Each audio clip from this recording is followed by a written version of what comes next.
නවවෙනි ප්‍රශ්නය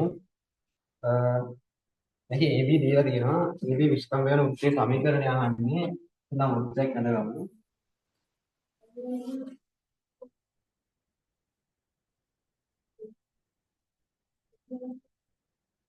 මේකේ AB විස්කම් එක කියලා තියෙනවා. ඒතර කේන්ද්‍රය මේ හරිය තියෙනවා. ඒ කියන්නේ ඍණ 8 ඍණ 8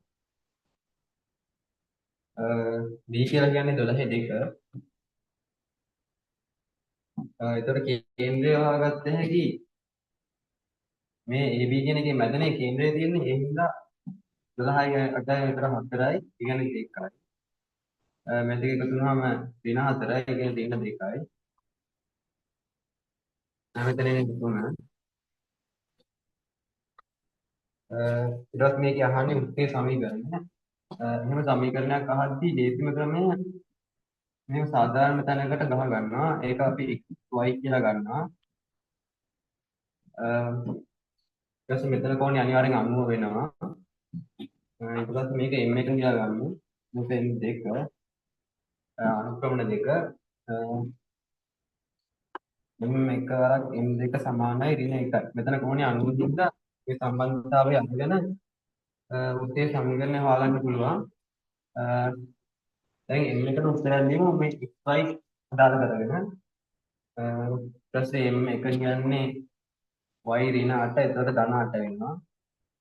බෙදීම ඊට පස්සේ x ඍණ 8 ආයි ධන 8 වෙනවා. ගුණ කිරීම ඊට පස්සේ m දෙකට ආයි ගමු. y ඍණ 2 ආයි x ඍණ 12 සමාන වෙනවා ඍණ 1ට. දැන් මේක සුළු කරන්න තියෙන්නේ මේ පදය මෙහෙට ගෙනියනවා. මේක මෙහෙම සුළු කරගමු.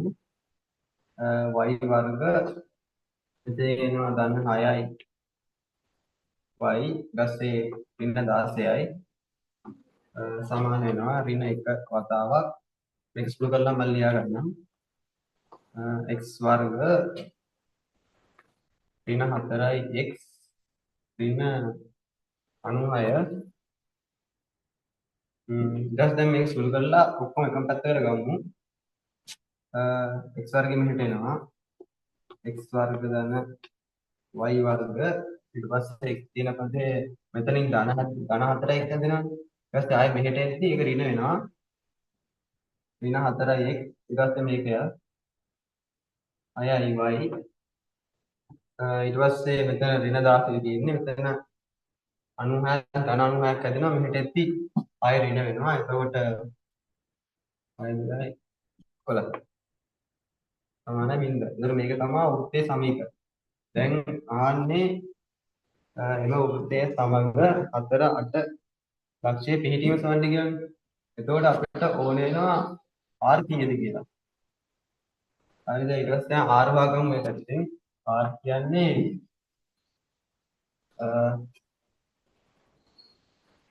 මේ දුර කියලා ගත්ත හැකි.